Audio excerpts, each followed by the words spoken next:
There we go. So welcome everyone to our webinar on the second part of the Principal and Supervisor of the Year application. Congratulations for being a regional semifinalist. We're so excited. We had such a good pool this year and we're really excited about the interest in the program. I'm recording today's session so that I can put it on the website later for anyone who wasn't able to attend. So as you know, the Tennessee Principal of the Year and the Supervisor of the Year are programs to recognize outstanding school leaders and outstanding district leaders. And we applaud everyone who works to motivate students and faculties, evoke high standards, having commitment to excellence, and implement innovative programs across the state. My name is Lauren Huddleston. I am the Assistant Director of Educator Effectiveness. I know I've emailed with lots of people, so if you have a question, please feel free to reach out to me at any time, and I am happy to help you out. So, a little agenda for today. This webinar will provide an overview of the Part 2 application and highlight some best practices that are also found in our guidebooks that are online. Following completion, hopefully you'll be able to identify the components of the application and identify some best practices to use once you are submitting yours. Please stay on mute throughout the session. You're welcome to come off if you have a question. I also encourage you to use the chat feature just to make sure everyone's questions are answered.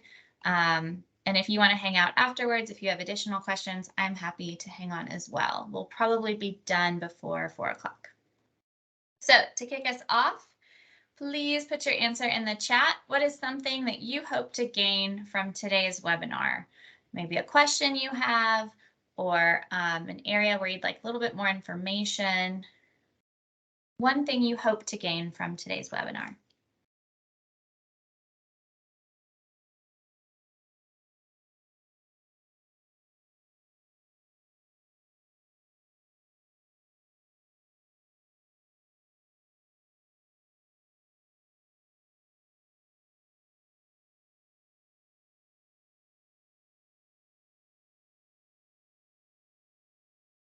Make sure you're on the right track.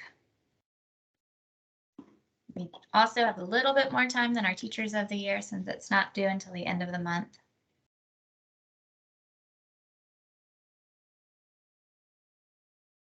Some tips for how to go through the process. Great. Part 1 to Part 2, recommendations, tips and advice. We will have all of those covered.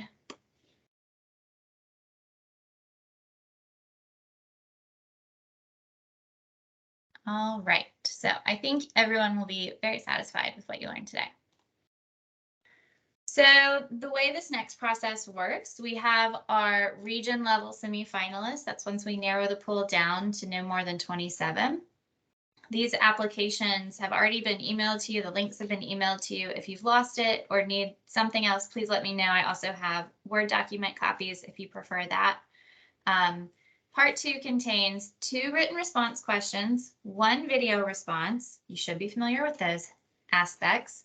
A resume, 2 letters of recommendation, professional biography, a headshot, yearbook pictures okay, and a completed signature page from your director of schools. You also have the opportunity to submit additional supporting documentation, just like the first part of the application. Also, just like the first part of the application, this will be scored by a statewide scoring committee, and our goal is to let everyone know their status by the end of June. So let's look at the components. There are 5 main components. The first section, once again, is basic information. It is not scored. It just helps us keep track of who we have in our pools throughout the different times. It will not be shared with the review committee. And the Tennessee Principal and Supervisor of the Year will be selected without regard to race, color, religion, sex, age, or national origin, and will not be discriminated against on the basis of disability. It's just for our own monitoring purposes. For this part of Part 2, you only need to complete it if anything has changed since Part 1. You'll have a box where you can say, yes, something's changed or nothing has changed. The second question response, or the second section, response questions, includes 2 written responses, new questions that are limited to 500 words each. We're going to talk about those on the next slide. The third section of the application is a video response limited to 2 minutes total. We're going to talk about that too. For additional documentation, you can include optional supporting documentation. Completely up to you what that is. It could be extra recommendation letters, pictures, articles, 2 letters of recommendation, and your professional biography. We're going to explore that in just a minute. And then the final section is the non-scored components. Professional headshot and a signature page from your director of schools. These are not shared with the selection committee, and these are only used for our purposes. The headshot will be used in department marketing materials and shared with the media if requested, so keep that in mind. It's your choice which picture to submit. No one's going to know if it's 5 years old, just saying. The signature page confirms that your director is aware of and approves your intent to apply, and that can be done electronically. So our response questions, these look different from the first application. Your response questions from the first part of the application are not part of the second. You have submitted those. We are moving on to new response questions. So for Principal of the Year, the question comes from the Tennessee Instructional Leadership Standards, and it has 2 parts, A and B. Part A, which of the Tennessee Instructional Leadership Standards is your strength, and how do you utilize this strength to ensure your success? And for Part B, which of the Tennessee Instructional Leadership Standards is an area of opportunity for your growth? How do you plan to improve within this area? So you're limited to 500 words each. Word to the wise, write more, not less. If you write your answer and you realize you're only at 200 words, I encourage you to see where else you can grow. For our Supervisor of the Year, applicants will respond to these prompts. Describe a project or initiative you've been involved in which contributed to the improvement of your district. What was your role? How did you collaborate with others? And what is the status of this project today? So 3 parts to that question right there. Include evidence of impact in your response. And then the next one, effective leaders continually reflect on their performance and seek feedback to improve their practice. As a leader in your district, describe how you reflect on your performance and seek feedback. What is an area of opportunity you have identified for your professional growth, and how do you plan to improve within this area? So we're going to look at some best practices and some common missteps. These sound very familiar to the first one from when you did the first part of the application. First, are you answering the question? Make sure you're answering what is being asked. Data does not have to mean numbers, although it can. It could be anecdotes. It could be other ways you have of having evidence to support your response. It's always great to have someone else read your response and see if they can determine the question being asked. And if it's someone who knows you well, maybe you're leaving out something that they can help you realize. The second common misstep is answering all parts of the question. We like to say that there's one question, and really there are 3 questions within one question. So make sure that you're answering all parts of the question. You might want to jot down some notes for each part to make sure you're addressing each part before you write your response. Next, are you giving a comprehensive picture of yourself as a leader throughout all responses? Try to avoid using the same example if you can. Your goal is to give a complete picture. So if you can give a separate response for your first question, your second question, and your video question, that would be a more complete picture. And finally, are you writing to show what leadership and learning looks like in a classroom in your school or district? Write to show, not tell. We all remember that probably from elementary school. Use examples, use stories to really liven up your response. Show how your work has influenced learning and growth of others. Highlight your accomplishments. This is not the time to be humble. Your readers do not know about you, most likely. So make sure you brag on yourself. Ask someone else. Think of what your mom would put on the fridge for you and be so proud that you have done, and include that in your response. All right, it's time for a chat question. True or false? The guidebook for applicants includes exemplar responses and guiding questions for each response prompt.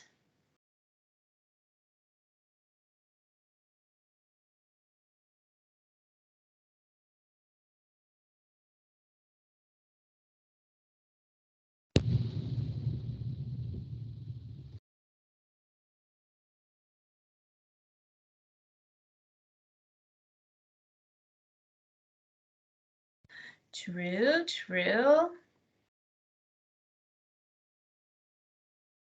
And if you are wondering, where is this guidebook for applicants? I hope you take a moment to refresh your memory. I'm sure you have visited our websites, our recognition websites. So I've linked in the chat the Principal of the Year and the Supervisor of the Year websites. That's where you can find the guidebook. That's where you can find a Word document copy of the application. Very, very helpful information. Please take a look at that while you're working, at least before you submit your application, just to double check. So you guys are right. It's true. I'm so encouraged. All right, let's talk about the video response question. On part 2, you have one video response question and your time limit is 2 minutes.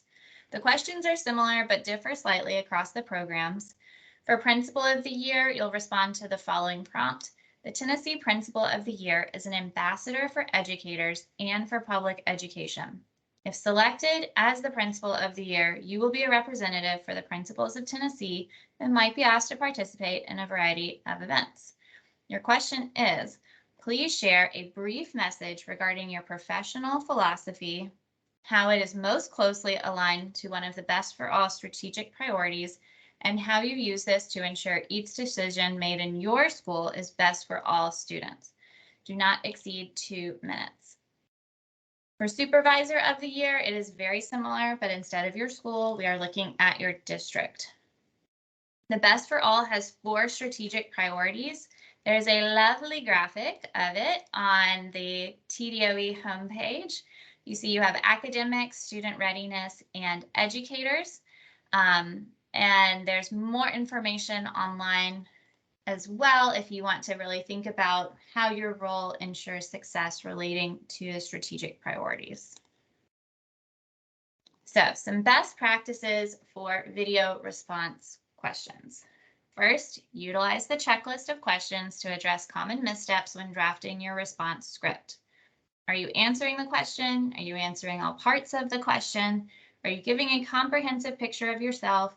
And are you telling a story to show what leadership and learning looks like? Next, very important, ensure reviewers have viewing access throughout the entire review period. We didn't have problems with that for the most part in part 1. When you send a link, make sure that you keep your thing where it is. You don't move it to a different folder. You don't do anything else. I think for part 1, YouTube links were incredibly helpful, especially if it's unlisted, if you don't want anyone searching for it. Google Drive also worked very well. Dropbox or any kind of other file sharing website. If you want me to check your link, please let me know. I'm happy to do so and let you know if I can see it and if it works. Do not move your video or delete it until you've received a notification about next steps. Next, maximize the quality of your audio. If people can't hear you, they really don't know what you're saying.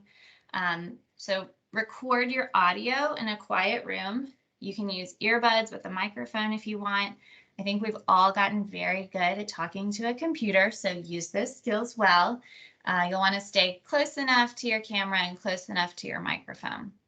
Next, follow all school and district level media policies if you want to put in pictures or videos from around your district or your school.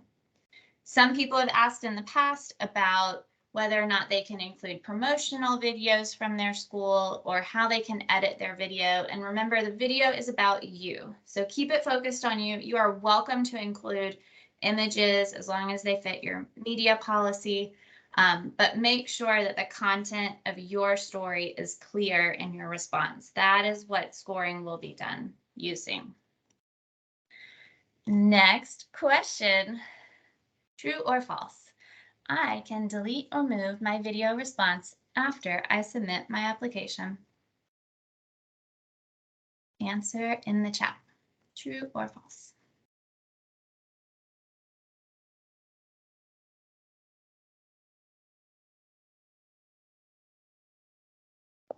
False.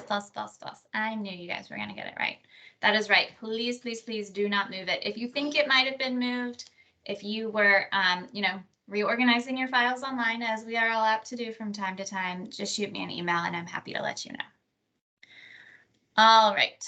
Let's talk about additional documentation. So these are new pieces to what you're submitting, and there's a separate section in your application to submit each one.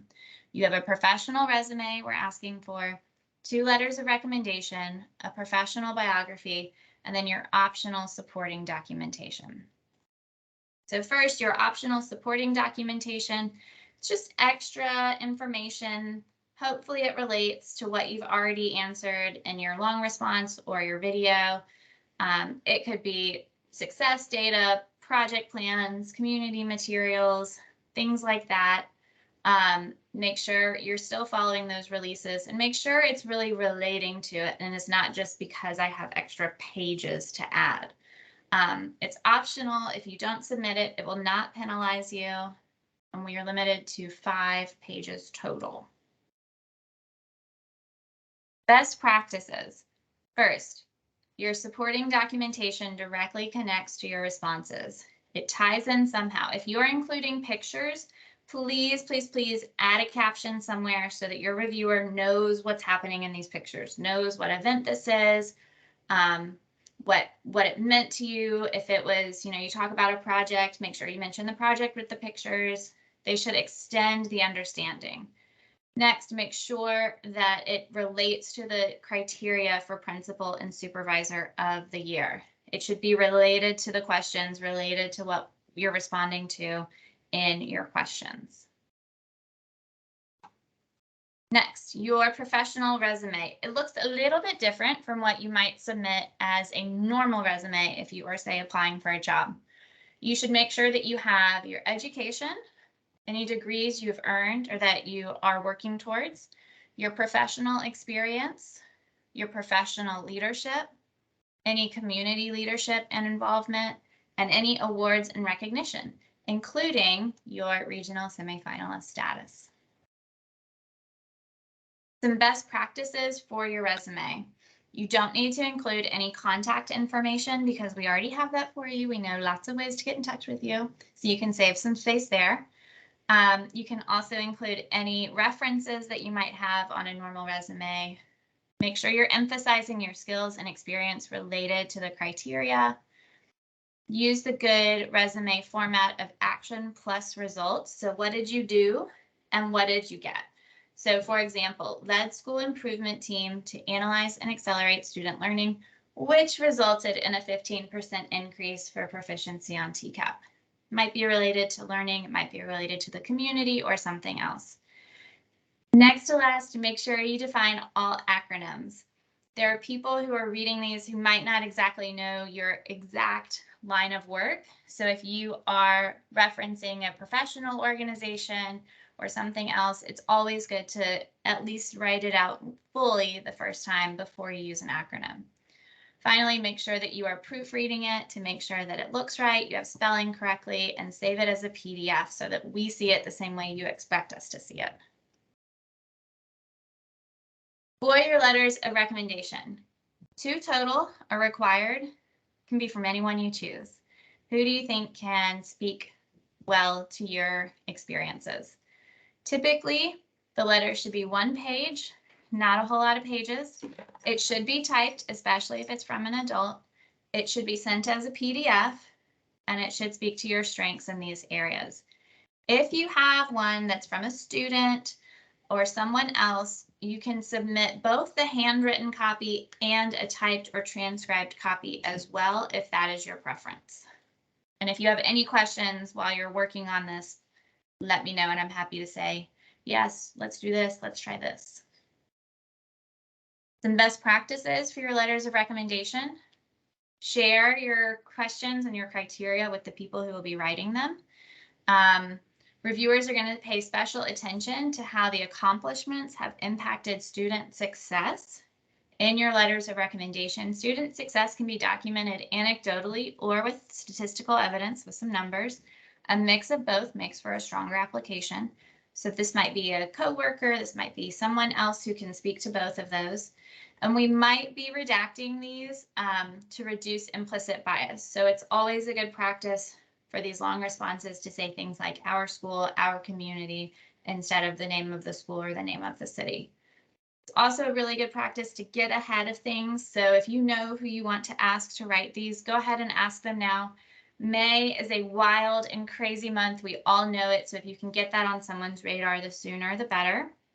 And if you have something specific you would like that person to write about, it's okay to ask them and say, I'm wondering, since you know how I developed this program, for example, if you could write about that.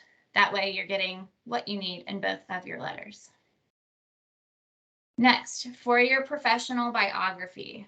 Your professional biography is used by the department when responding to requests for information about finalists as well as in public releases. It should articulate your influences for entering the profession and your greatest contributions and accomplishments. It cannot be more than 250 words, and it must be written in third person. Here are some questions you can ask yourself when writing your professional biography. First, why did I seek a career in education? Next, what experiences led me to the place I am today? What is my teaching philosophy? What degrees do I hold? What are my greatest contributions? What are significant accomplishments I've made? And what awards or recognition have I received? So we really want to get a snapshot of you that we can share with other people when they say, tell us about your finalist from this region or something like that. All right, I think it's the last chat question. True or false?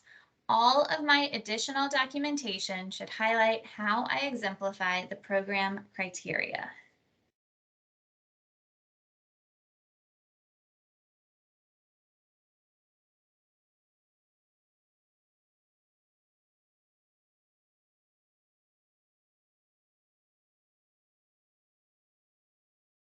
That's right. It is true.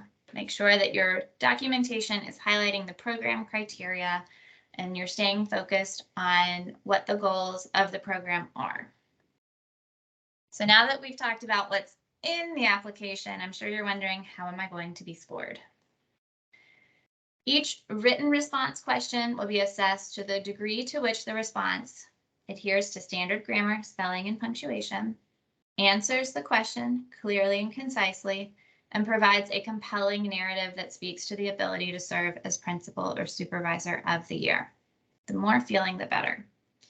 The video response will be assessed according to the degree to which the response has the following desirable qualities.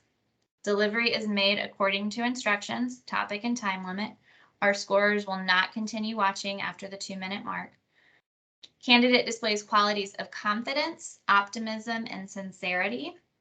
And the message is well organized, easy to follow and understand, and relevant. There are some teleprompter apps out there. If you Google them, I'm sure you can find them that might make the video easier to record. Next, additional documentation will be evaluated holistically as one to assess the degree to which the applicant meets the criteria. And finally, the application itself as a whole will be evaluated holistically to assess the degree to which it meets the criteria. So, what questions do you have? What have I not answered? What are you still wondering? What can I help with?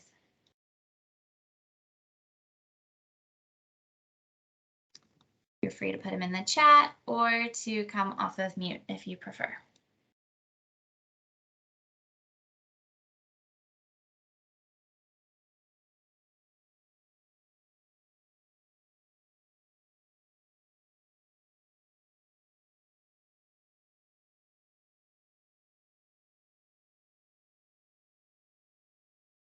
I see typing. While typing is happening, I'm going to remind you of the websites, which contain the guidebooks as well.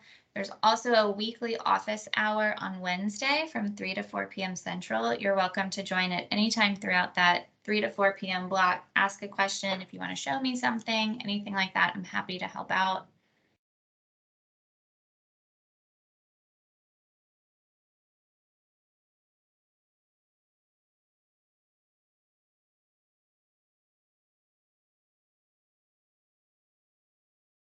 Is it an expectation to discuss different projects that was shared in part 1, or can there be overlap? You are welcome to look at part 2 with fresh new eyes. It's up to you. If what you wrote about in part 1 is really important to you and really pivotal to your story as who you are as a leader, you're welcome to include it.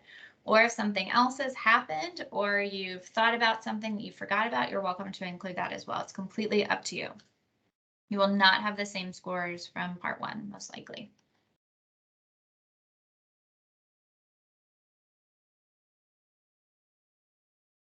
All right.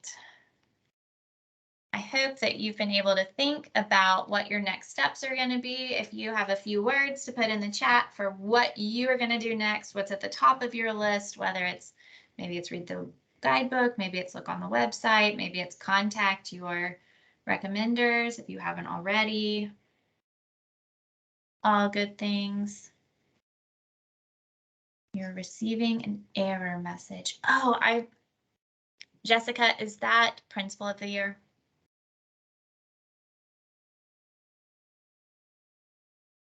Yes, okay. Let me see if I am getting a message or if the link is broken. I'm gonna get with our website people. Here's the link. I'm gonna get with our website people and make sure that's fixed for you guys. I'm not really sure what happened. You're gonna get people to write letters. You're gonna read the guidebook that you can now access. Great, great, great. All right, thank you so much for coming. I'm going to put the link in the chat for a very quick survey. If you have feedback on what you learned, what you wish you had learned, what you thought about it. And please email me if you have questions, lauren.huddleston@tn.gov, and I will be happy to help you out. If you don't have any questions, you're welcome to go. Or if you wanted to stay and chat, I will hang out for a few more minutes. Have a great, great weekend. Stay safe.